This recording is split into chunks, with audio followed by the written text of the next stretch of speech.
Spacers really live like this and see no issue. Actually, I see one issue. We have these parts and we gotta sell them, so today we should hopefully do that, making us quite the bit of money. As it stands right now though, we can't sell it through proper avenues as we don't have a license, so everything we have here right now is illegal, which means we're gonna have to sell our parts to a less than trustworthy source. Space pirates. And we definitely won't get a good deal with it, but my plan is to get at least $5,000 so we can buy the license and start working properly. For now though, Nelson is a criminal, and it's gonna stay that way until we can make some money. Also, welcome back to Ostranauts. I'm really excited to be back in this game, and I'm ready to see how things end up for our hero. Anyways, we are at the Vapor Joy Girl.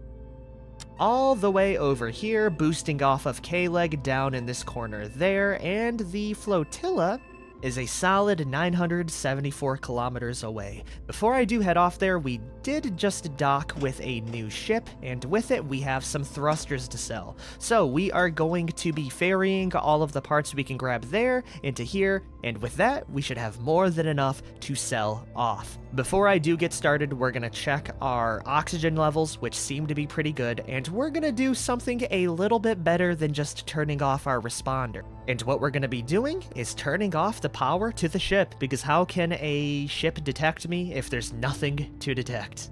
And we can do it with this handy dandy switch right here. Before I do though, I am going to make a preemptive measure, right? Because we need quite a bit of oxygen in order to scrap everything in time.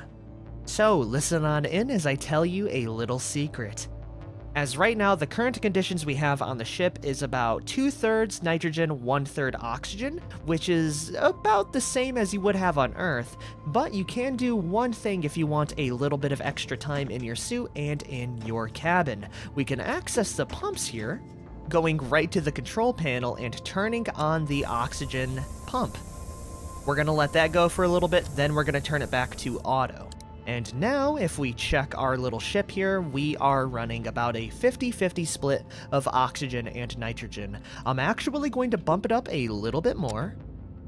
And that way, when we go through the airlock, we're going to be losing less oxygen, and we're going to be able to save a whole lot more, even with the power off. There is the offset that this does make things pretty damn flammable, and if a fire starts in here, it's going to go whoom. Thankfully, fire is not implemented yet, so we should be fine to shut off the power switch and begin everything else. Also, I received a nav message. Hold on a minute. What was that about? Okay, everyone. It looks like we got ourselves a message. I don't know what that means. Maybe it's in some kind of binary or code? That's a little terrifying. Where did I get this message? Well, that doesn't really interest Nelson right now. Let's go shut off the power once and for all, and we can get started. Oh yeah, I kind of forgot. We also need to open up the doors. We can do that with our crowbar. Okay, the things that I really care about right now is the core liner, the turbo pump, the battery, and every RCS thruster. Once we get all that, we will be ready to head on out. It's going to be quite a bit of work, so I hope you guys are ready for that. I will see you once it's all disassembled.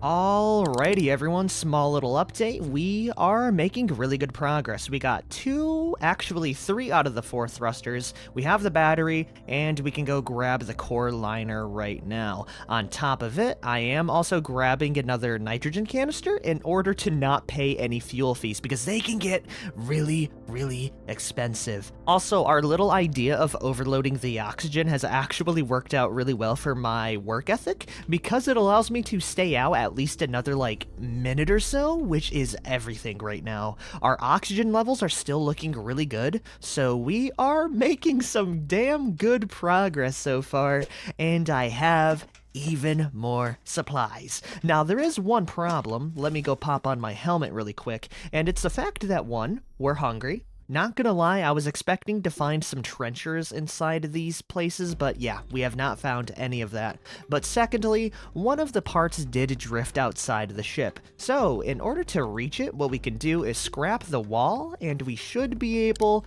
to squeeze on by pretty quick. Just like that. Sometimes you have to scrap it twice because it goes from repaired to damaged and then it completely just not exists. Just like that. Now that that's open, we can go grab this mint condition RCS thruster. So we have one more of those, 2 more pumps, and we will be ready to head on off to the flotilla. Now that you guys are caught up, we can finish the job.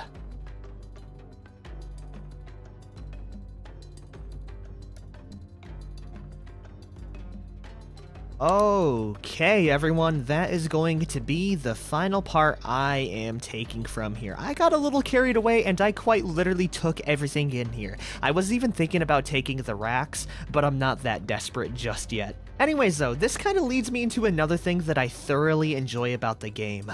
It's kind of like a big game of Tetris, right? And just trying to find as much space as possible for all of these spare parts. But in total, we have 1, 2, 3, 4 thrusters, 1, 2, 3, 4, 5, maybe no, just 4 pumps, 1 battery, and 1 RCS intake regulator. If I was crazy enough, I could install these into my own ship, making my ship even faster and more energy efficient, but I would like to save my ship construction for when I get an EVA suit, right? But yeah, we popped off and we have quite the haul. The only other thing to do now is turn back on our power switch. Just like that, everything's back online, and we can finally shut this door here. Also, it really goes to show the power of the airlock. Over that entire time of disassembling everything, we barely lost any oxygen and we're still chilling.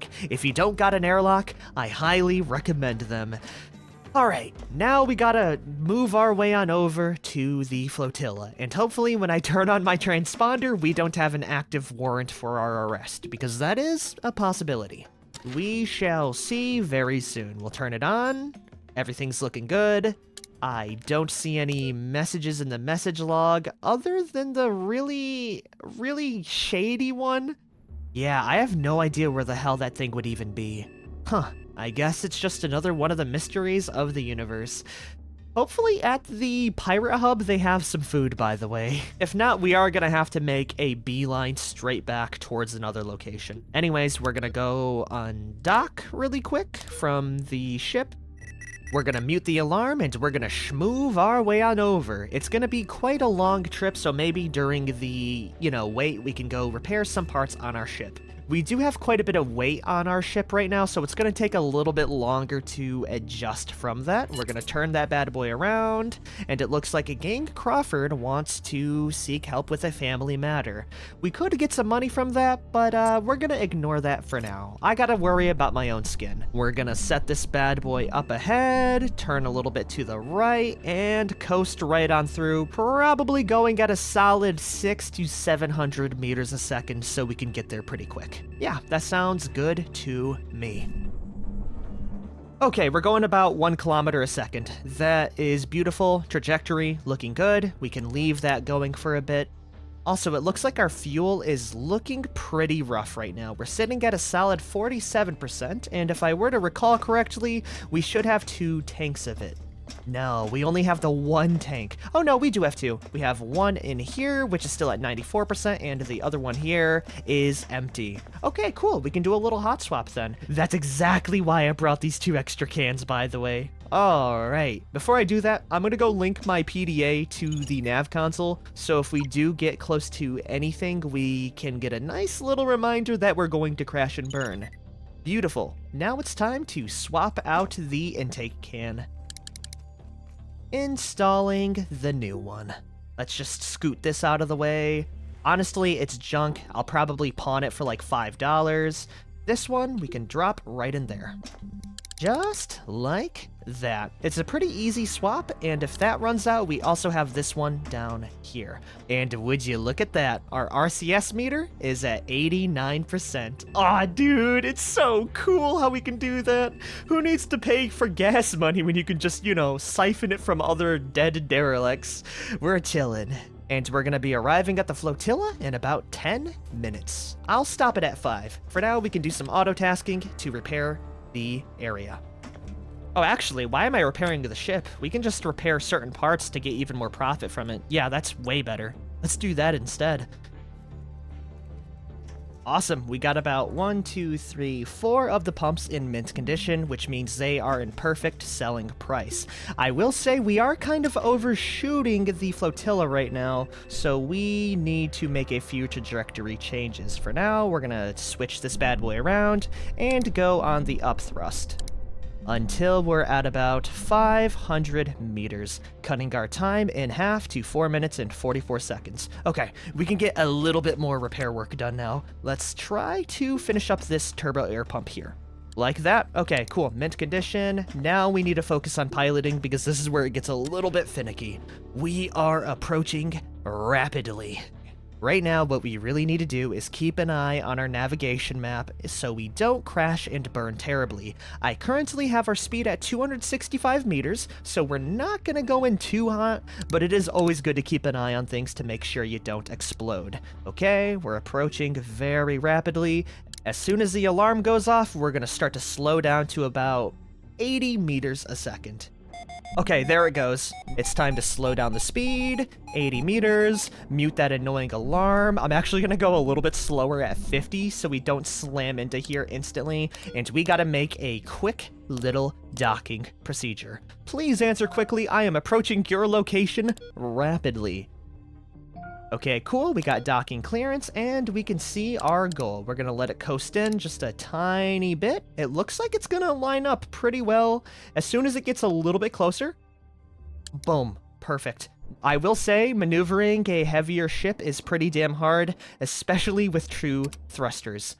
Hell yeah!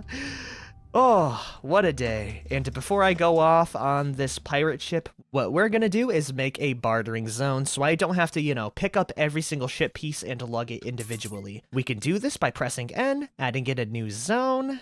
As soon as that's done, we can add it in and select it as barter. Now we can sell everything inside here. We made it just in time, by the way. Nelson is hungry. Anyways, welcome on over to the flotilla. By the way, I adore the art in this game. The concept art, top-notch, 10 out of 10, sets the mood perfectly, on top of the juicy writing. From the outside, the flotilla looks like an impossible place, a hodgepodge of dead ships welded together at odd angles, entire hulls recognizable and intact, as if a dark star collapsed and sucked half the boneyard into a single doomed point. Inside, it's a twisting warren of corridors leading to cabins of varying, vague, and ever-shifting purpose. Trash and shadows gather in every corner. Figures dart and huddle and lie in heaps. A distinct melange of odors lend the place an air of tawdry exotic. Food, cigarettes, ozone, urine, perfume.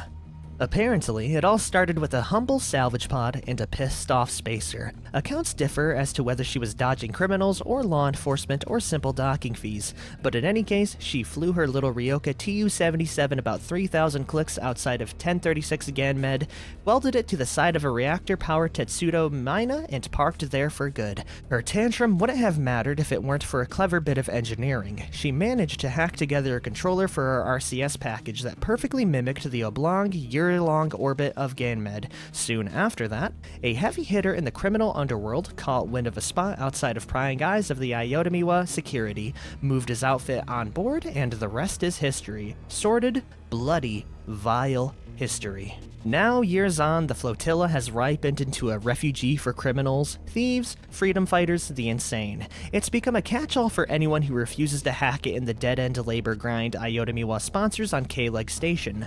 There are no cops, no docking fees, a scrap trade for whole parts keeps the economy humming, along with a weapons broker, various drug dealers, and the odd humanitarian. Still, despite all this, there's something to admire about the flotilla and the desperate people aboard it. Unlike K-Leg, where everyone has their hand in each other's pocket, the spacers here are bound by something stronger than a contract. The simple fact is they share needs that can only be met by relying on one another. They need to eat, they need to sleep, they need to breathe.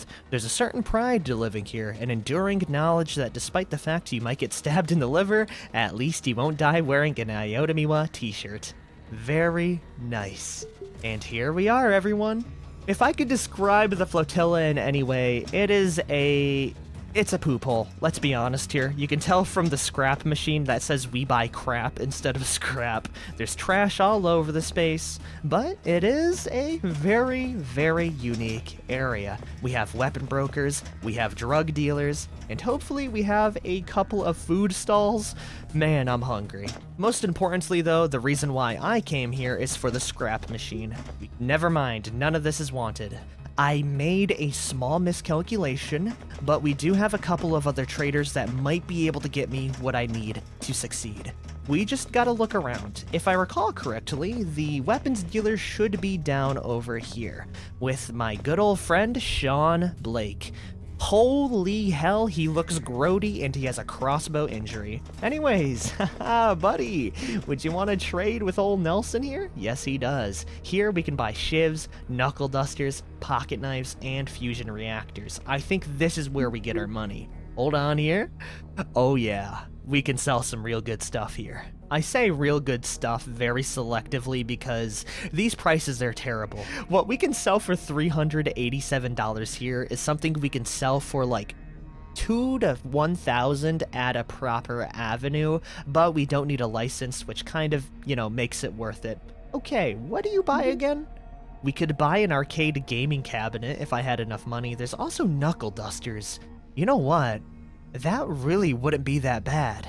I will hold off on that for now. Okay, so we got the weapon guy there. Let's see if we can find the drug dealers.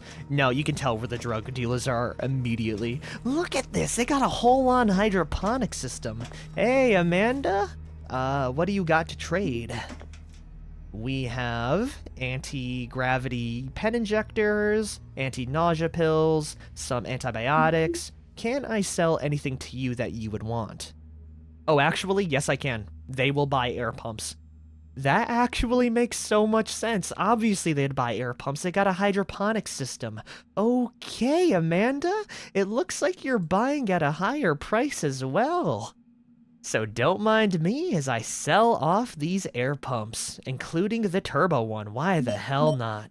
Netting me $3,406. Actually, I think we get better prices here than we would have gotten at the other spot, so let's go sell off the turbo air pumps as well. We could sell off this last one here, but it's trashed, and I could easily improve the condition to make even more money. Do you also want this loose, empty N2 canister? Of course you do. It's yours for 113 smackery dues.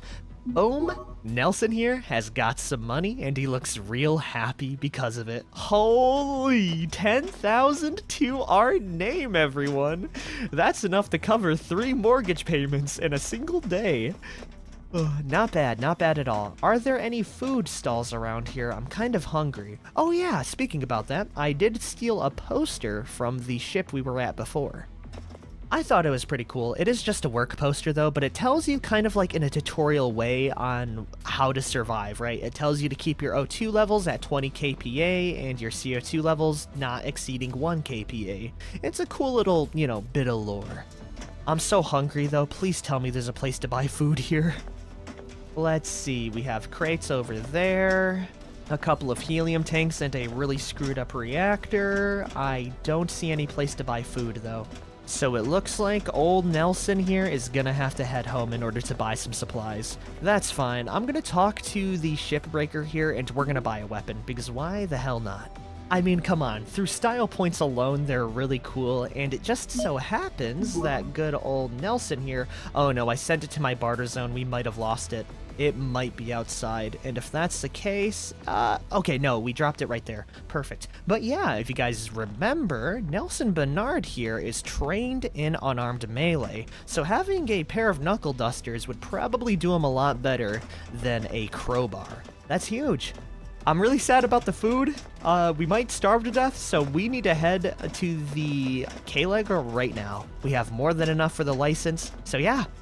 I'm pretty happy with our decision to head down here. Is there any way to redock fees, by the way? We might be able to at the kiosk. No, this is for pure cargo. By the way, there's a full-on station market and stock market with these types of things, and you can make genuine, luxurious amounts of money if you know how to trade and, you know, buy supply and demand. It's very cool. We're too poor for that though, so we're gonna head on all the way back to the station. We should have more than enough for docking fees and a nice little treat for old Nelson. So to start off our new journey, we're gonna go to the local channel, open the channel, talk to the flotilla, undock. By the way, if you're wondering, the flotilla does not refuel your ship, so keep that in mind if you do make your way down here. If you don't got, fuel, you might be screwed. Thankfully, we got it already. And we should be there real soon. For now, let's go repair other parts. Nelson is always on that grind set. Alrighty, I'm gonna stop it here. We were on our remote navigation view, so I wasn't too out of the loop.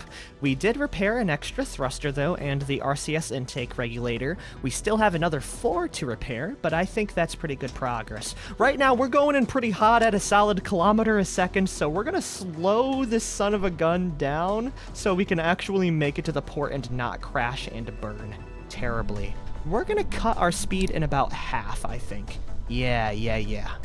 It looks pretty good for now. Okay, we're gonna let that go for a little bit longer. I'm gonna go take out this empty M2 can and replace it with the one we have in the back.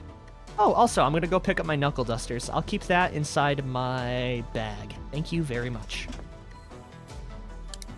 Awesome, we're back at 96%. Okay, we're pretty close now. Let's stop our repairing and let's actually focus on piloting. Okay, that's looking pretty good. We are about 4 minutes out. We should be there very soon. We are going to speed up time just a tiny bit more, slowly adjusting our ship course. And as soon as we're within 10 kilometers, I'm gonna start to put a brake on our system. Okay, right there. Let's slow her down to about 100 meters. That's pretty good. Okay, looking good. It's set.